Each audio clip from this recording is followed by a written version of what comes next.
नमस्कार दोस्तों, स्वागत है आपका आपके अपने YouTube चैनल एचआर क्लासरूम में। दोस्तों, लास्ट क्लास में हम वन्यजीव अभयारण्य पढ़ रहे थे और उसमें हमने 22 क्वेश्चन को सफलतापूर्वक अध्ययन कर लिया था। ठीक है, आज हम 23 प्रश्न से आगे करेंगे। ये यूजफुल है उनके लिए जो यूपीएससी पैड दे रहे हैं, जो यूपीएससी लोअर पीसीएस देंगे, जो लेखपाल देंगे, जो बीडीओ देंगे, जो बीपीओ देंगे और जो जूनियर असिस्टेंट देंगे। उन सब के लिए बहुत यूजफुल है। इसमें ओनली प्रीवियस ईयर क्वेश्चन लेके आ रहे हैं हम। ठीक है, प्रीवियस ईयर क्वेश्चन लेके आ रहे हैं, आप अध्ययन कीजिए। ठीक है, आप पढ़िए जहाँ से पढ़ना है आपको, और पढ़ने के बाद आप यहाँ पर आके प्रैक्टिस कीजिए और अपना आकलन कीजिए कि अभी आपको कितना और प्रैक्टिस अभ्यास करना है। चलिए, बिल्कुल टाइम वेस्ट नहीं करते हैं, शुरू करते हैं अपना ये सेशन। और अगर आपको हमारा ये प्रयास अच्छा लगता है तो चैनल के सपोर्ट के लिए लाइक से शेयर सब्सक्राइब जरूर करें, जिससे कि हम इसी तरह के इन्फॉर्मेटिव वीडियो आपके लिए लाते रहें। कोई सुझाव हो तो कमेंट कीजिए। धन्यवाद। चलिए, 23 चंद्रप्रभा वन्यजीव अभयारण्य उत्तर प्रदेश के किस जिले में स्थित है? आगरा, चंदौली, उन्नाव और मेरठ। तो चंद्रप्रभा वन्यजीव अभयारण्य उत्तर प्रदेश के चंदौली जिले में स्थित है। ठीक है, चंदौली जिले में स्थित है। यह वाराणसी से 70 किलोमीटर की दूरी पर स्थित है। ठीक है, इसकी स्थापना हुई थी चंदौली वन्यजीव अभयारण्य की, ये हुई थी आपकी 1957। स्थापना भी पूछ लेता है। ठीक है, ये स्थापना की गई थी एशियाई शेरों के संरक्षण के लिए। किसके लिए की गई थी?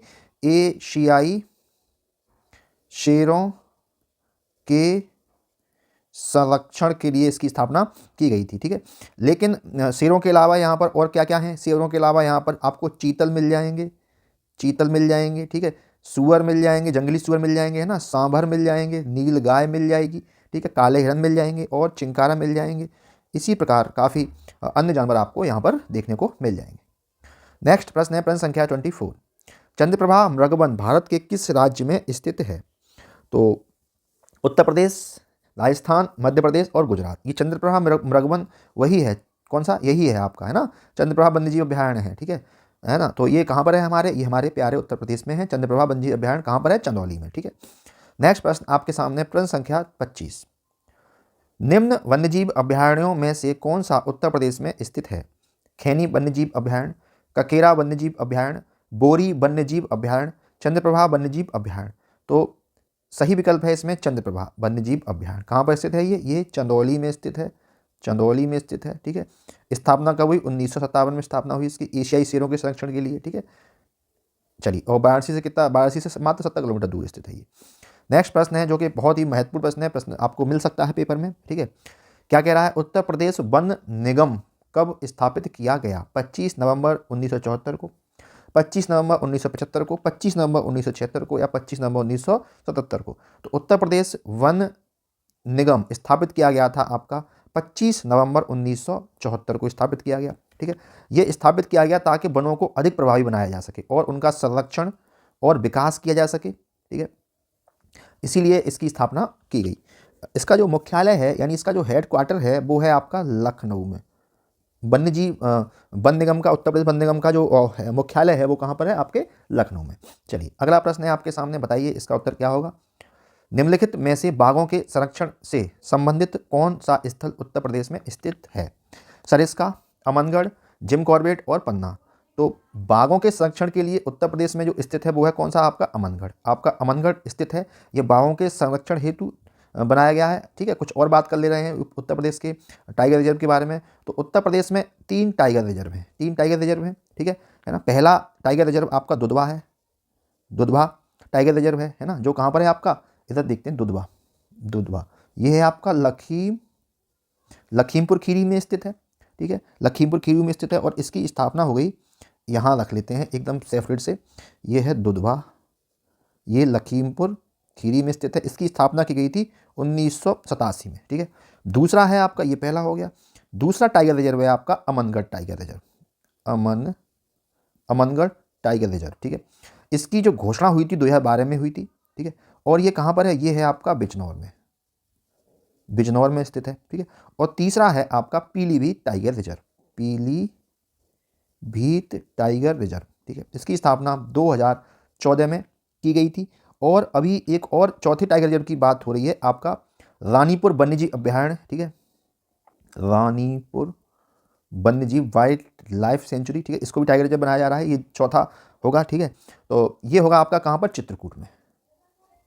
चित्रकूट में होगा। ठीक है, ये आपको टाइगर रिजर्व से संबंधित मैंने आपको सारी डिटेल बता दी। एक और है इसमें कि भारत में जो बाघ संरक्षण की परियोजना शुरू हुई थी, वो शुरू हुई थी आपकी 1 अप्रैल 1973 में। किसने की थी? श्रीमती इंदिरा गांधी ने की थी। इंदिरा गांधी ने की थी। ठीक है, चलिए दोस्तों अगले प्रश्नों पर चलते हैं। देखिए सारे मैंने आपको टाइगर रिजर्व से संबंधित जो भी प्रश्न थे आपको मैंने यहाँ पर करा दिए। नेक्स्ट टॉपिक है, इतने ही प्रश्न थे वन्यजीव अभ्यारण्य से। ठीक है, अब तक इतने ही पेपर में आए थे। अगला है नदियाँ, झीलें एवं आर्द्र भूमियाँ।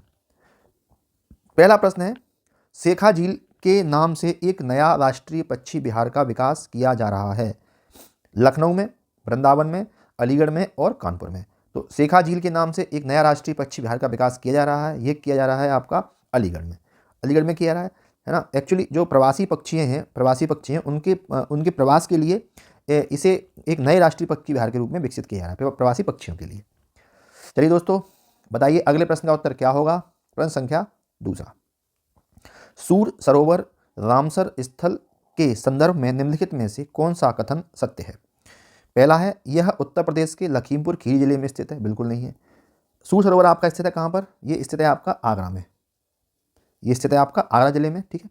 दूसरा है, यह एक मानव निर्मित जलाशय है। ये बिल्कुल सही है। ठीक है। अब बात कर लेते हैं सूर सरोवर के बारे में। ठीक है, तो जो सूर सरोवर है वो आगरा जिले में स्थित एक मानव निर्मित झील है। ठीक है, कहाँ पर है? ये आगरा में स्थित है, पहली बात तो। दूसरी बात है, इसे कीटम झील भी कहते हैं। कीटम झील के नाम से भी जाना जाता है। ओके। और तीसरा पॉइंट है इसमें कि वर्तमान में भारत में कुल 75 रामसर साइट हैं। रामसर साइट हैं, उनमें इसको जगह दी गई है। उसमें इसको जगह दी गई है। उत्तर प्रदेश में कितनी रामसर साइट है? यूपी में रामसर साइट कितनी है अब तक? वो हैं 10 साइट हैं अब तक। और 10 में कीटम झील को यानी सूर सरोवर को रामसर साइट में शामिल किया गया है। ठीक है, चलिए तो इसमें विकल्प हो जाएगा केवल आपका बी, केवल दूसरा विकल्प इसमें सही है। प्रश्न संख्या 3 है आपके सामने। बताइए, गंगा नदी उत्तर प्रदेश में किस जनपद से प्रवेश करती है? बिजनौर, मेरठ, सहारनपुर या जेपी नगर। तो गंगा नदी उत्तर प्रदेश में प्रवेश करती है, वो करती है आपके बिजनौर जिले से प्रवेश करती है और यूपी के लगभग 28 जिलों से होकर बहती है। ठीक है, बहती है ना। गंगा के किनारे कुछ शहर हैं, जैसे आपके प्रमुख शहर हैं, जैसे आपका प्रयागराज है। ठीक है ना। वाराणसी है। ठीक है, कन्नौज है, ये भी गंगा के किनारे पड़ते हैं ना। मिर्ज़ापुर है, ये भी गंगा किनारे पड़ते हैं। गाजीपुर है। ठीक है, बलिया है, ये पेपर में आए हुए हैं, वो मैंने आपको बता दिया। अच्छा, एक और इम्पोर्टेंट फैक्ट है हमारी गंगा जी के ऊपर कि 2008 में क्या हुआ दोस्तों? 2008 में गंगा नदी को राष्ट्रीय नदी घोषित कर दिया गया। क्या किया गया? राष्ट्रीय नदी घोषित कर दिया गया। कब? 2008 में। किसको? गंगा जी को। ठीक है, राष्ट्रीय नदी घोषित कर दिया गया। अगला प्रश्न है प्रश्न संख्या 4। बताइए इसका उत्तर क्या होगा। निम्नलिखित में से कौन सा रामसर स्थल उत्तर प्रदेश में स्थित नहीं है? सूर सरोवर बता ही चुके हैं अभी। रामसर स्थल, ये सूर सरोवर तो है ही। इसके क्या कहते हैं हम? इसे कीटम झील भी कहते हैं। ये कहाँ स्थित है? आगरा में स्थित है। ठीक है। समसपुर पक्षी अभ्यारण्य, तो समसपुर पक्षी अभ्यारण्य ये कहाँ स्थित है? ये स्थित है आपका रायबरेली में स्थित है। रायबरेली, एक सेकेंड, ये है आपका रायबरेली में स्थित है। ठीक है। अच्छा, सरसई नवार झील ये आपकी स्थित है कहाँ पर? इटावा में स्थित है। ठीक है। इसकी स्थापना कब हुई? इसकी स्थापना 2019 में हुई है ना। मतलब 2019 में इसको, सॉरी स्थापना नहीं, 2019 में इसको शामिल किया गया रामसर साइट में। लेकिन आपकी ये है जो आपकी सुरेंसर मानसर झीलें, ये आपकी सही विकल्प है। ये उत्तर प्रदेश में स्थित नहीं है। तो भैया ये कहाँ पर है फिर? ये है भाई साहब आपकी जम्मू और कश्मीर में। कहाँ पर है? जम्मू एंड कश्मीर में स्थित है ये। ठीक है, उत्तर प्रदेश में स्थित नहीं है। लेटेस्ट क्वेश्चन है 2021 का। अगला प्रश्न है प्रश्न संख्या 5। निम्नलिखित में से कौन सी नदी उत्तर प्रदेश राज्य से प्रवाहित नहीं होती है? सोन नदी, हिंडन नदी, गंडक नदी या फिर शारदा नदी। तो इस प्रश्न को परीक्षण के श्रेणी से बाहर कर दिया गया, क्योंकि ये सारी नदी ही आपकी उत्तर प्रदेश से प्रभावित होती हैं। ठीक है, एक एक करके बात कर लेते हैं। ठीक है, गंडक नदी का जो उद्गम होता है वो कहाँ से होता है? नेपाल से होता है। ठीक है, इसे शालिग्राम भी कहते हैं, है ना। और यह नदी यूपी के यह नदी यूपी के महाराजगंज से महाराजगंज और कुशीनगर से होते हुए बिहार में चली जाती है, ठीक है, और पटना में जाके गंगा जी में मिल जाती है। कौन सी नदी? गंडक नदी, यहाँ पे शालिग्राम नदी। अब बात करते हैं सोन नदी की। सोन नदी आपके कहाँ बहती है? एमपी में बहती है। ये अमरकंटक से निकलकर उत्तर प्रदेश के सोनभद्र जिले में बहती है। सोनभद्र और मिर्जापुर जिलों में प्रभावित होकर पटना में गंगा जी मिल जाती है। अब बात करते हैं हिंडन नदी की। तो हिंडन नदी गाजियाबाद में, आप जानते ही हैं, गाजियाबाद में बहती है, ठीक है ना, जीवी नगर में बहती है, गौतम बुद्ध नगर में बहती है और यमुना में मिल जाती है। अब बात करते हैं शारदा को। शारदा को काली नदी भी कहते हैं, ठीक है, इसको क्या कहते हैं? काली नदी भी कहते हैं, महाकाली भी कहते हैं। यह उत्तराखंड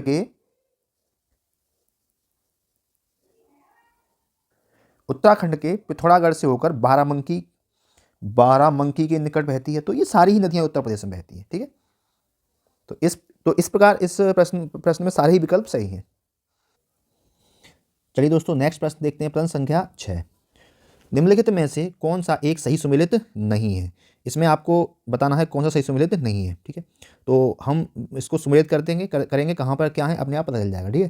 जैसे सौज झील है, सौज झील आपकी कहाँ पर है? मैनपुरी में है, ये बिल्कुल सही है। शेखा झील अलीगढ़ में है, अभी बताया था लास्ट क्लास में, है ना, अलीगढ़ में है लास्ट क्वेश्चन में। बखीरा झील ये आपकी कहाँ है? संत कबीर नगर में स्थित है, ठीक है। सरसई झील आपकी ये कहाँ है? ये आगरा में नहीं है। सरसई झील कहाँ पर है? ये है आपकी इटावा में, ये आपकी स्थित है इटावा में। तो कौन सा सुमेलित नहीं है? आपका विकल्प डी इसमें सही सुमेलित नहीं है। अगला प्रश्न बताइए, इसका उत्तर क्या होगा? 7वां प्रश्न है, निम्नलिखित में से कौन सही सुमेलित नहीं है? ठीक है, गंगा वाराणसी के किनारे स्थित है, बिल्कुल सही है। गोमती सुल्तानपुर के किनारे स्थित है ना, ये भी बिल्कुल सही है। कोसी नदी पर अयोध्या गोरखपुर, ये सही नहीं है। तो सुमेलित सही नहीं है कौन सा? सी। अभी इसका उत्तर बताएं क्या है। और सरयू अयोध्या के किनारे स्थित है, ये भी बिल्कुल सही है। अच्छा, कोसी ये पहले देखो, ये गोरखपुर किस नदी के किनारे स्थित है? गोरखपुर स्थित है आपके किसके? राप्ती नदी के किनारे। किसके है? राप्ती नदी के किनारे स्थित है कौन सा? आपका गोरखपुर, ठीक है। अगला प्रश्न संख्या 8। देवदरी एवं राजदरी जलप्रपात निम्नलिखित में से किस स्थान पर स्थित है? मिर्जापुर, सोनभद्र, चंदौली या कासगंज? तो देवदरी और राजदरी जलप्रपात स्थित हैं आपके कहाँ पर? चंदौली में स्थित हैं, चंदौली में स्थित हैं, ठीक है। यह चंद्रपुर वन्यजीव अभ्यारण्य में कहाँ पर है? ये चंद्रपुर वन्य जीव अभ्यारण्य में ये झरने पाए जाते हैं, ठीक है। और ये जो अभ्यारण्य था, ये किसके लिए? ये एशियाई शेरों के संरक्षण के लिए बनाया गया था, उसके लिए इसकी स्थापना की गई थी, ठीक है। तो ये भी पूछ सकता है ये कहाँ पर है, तो ये चंद्रपुर वन्यजीव अभ्यारण्य में स्थित हैं। ये दो जलप्रपात हैं। प्रश्न संख्या 9। निम्नलिखित में से किस नदी का जल ग्रहण क्षेत्र सर्वाधिक है? महानंदा, सोन, रामगंगा और गंडक। तो विकल्प में जो नदियां दी गई हैं उसमें सबसे ज़्यादा जो जल ग्रहण क्षेत्र है वो है किसका? सोन नदी का। सोन नदी का स्थित है, ठीक है। सोन नदी कहाँ से निकलती है? ये निकलती है आपकी अमरकंटक की पहाड़ियों से निकलती है। वहाँ पर एक स्थान है शोषाकुंड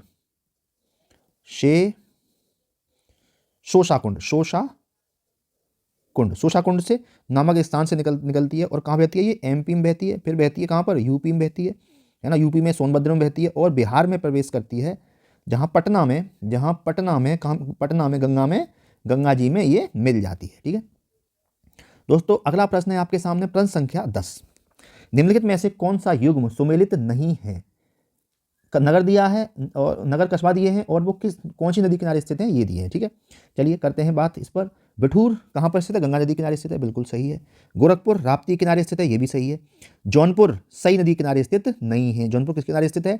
जौनपुर स्थित है गोमती के किनारे। कई बार पेपर में आया है, आपके पेपर में ये मिल सकता है। जौनपुर कहाँ है? गोमती किनारे स्थित है। और कौशाम्बी कहाँ पर है? कौशाम्बी स्थित है आपका यमुना नदी के किनारे, ठीक है। अच्छा, एक बात बताइए, गंगा जी कितनी नदियों से होकर बहती हैं? गंगा जी बहती हैं आपकी 28 जिलों से होके, 28 जिलों से होकर गंगा जी बहती हैं, ठीक है। और गंगा जी तो पता ही पेपर में आता है। अच्छा, यमुना जी कितने जिलों से होकर बहती हैं? ये बहती हैं आपके 19 जिलों से, 19 जिलों से होकर बहती हैं। कौन सी? आपकी यमुना जी। दोस्तों इसी क्रम में अगला प्रश्न है। अभी कितने प्रश्न बचे हैं? 3 प्रश्न बचे हैं। चलिए फटाफट कर लेते हैं इसको। अगला प्रश्न है प्रश्न संख्या 11। उत्तर प्रदेश के निम्न में से कौन सा क्षेत्र सर्वाधिक बाढ़ प्रभावित है? पश्चिमी क्षेत्र, पूर्वी क्षेत्र, मध्य क्षेत्र और उत्तरी क्षेत्र। तो सर्वाधिक बाढ़ प्रभावित क्षेत्र उत्तर प्रदेश का वो है आपका पूर्वी क्षेत्र है, ठीक है। इसे हम तराई भी क्षेत्र भी कहते हैं। क्या कहते हैं इसे हम तराई क्षेत्र के नाम से भी जाना जाता है। इसका निर्माण अवसादों से हुआ है, ठीक है। चलिए अगला प्रश्न है, प्रश्न संख्या आपके सामने है 12। इसमें नगर दे रखे हैं और नदियाँ दे रखी हैं, ठीक है। चलिए चित्रकूट किस नदी किनारे स्थित है? चित्रकूट स्थित है मंदाकिनी, ठीक है, ये स्थित है आपकी मंदाकिनी किनारे, कई बार पेपर में आया है। जौनपुर ये स्थित है आपके गोमती नदी किनारे, ठीक है। मथुरा स्थित है आपका कहाँ पर? यमुना जी के किनारे। और अयोध्या के किनारे कौन है? अयोध्या किसी किनारे स्थित है? ये है सरयू के किनारे।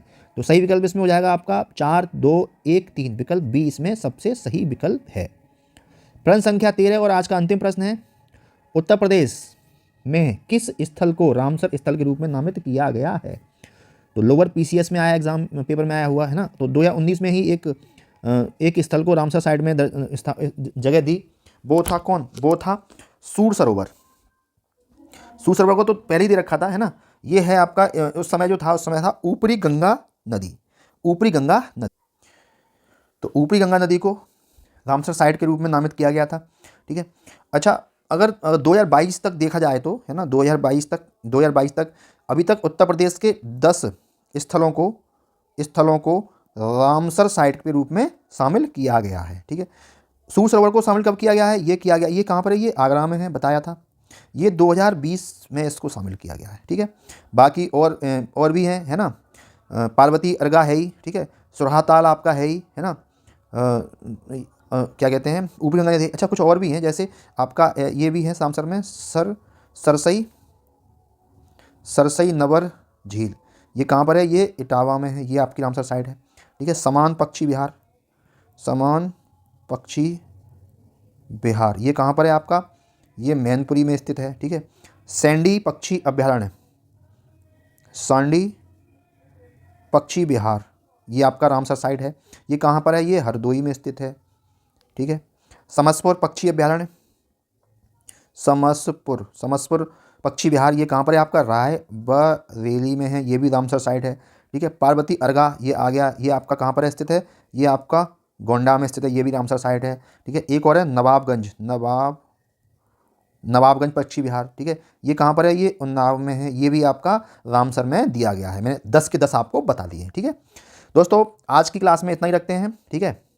मिलते हैं कल किसी और नए इन्फॉर्मेटिव सेशन में। तब तक के लिए जय हिंद, जय भारत। और प्लीज़ आप चैनल को सब्सक्राइब कीजिए, लाइक कीजिए, शेयर कीजिए, और कोई सुझाव हो तो सुझाव दीजिए, ठीक है। अभी मैं आपके लिए प्रैक्टिस सेट भी शुरू करने जा रहा हूँ, शाम को लाइव प्रैक्टिस सेट करेंगे। तो कितने लोग अपनी अपनी भागीदारी देंगे बताएं, है ना। तो हम लाइव प्रैक्टिस सेट शुरू करें, अगर 20-25 लोग भी अगर साथ देंगे तो हम लाइव प्रैक्टिस सेट शुरू कर लेंगे, है ना। 1 घंटे के लिए जूनियर असिस्टेंट का हो गया, वीडियो बीपी, सबके लिए लाइव प्रैक्टिस सेट हम यहाँ पर शुरू करेंगे। धन्यवाद, मिलते हैं कल, तब तक के लिए जय हिंद, जय भारत।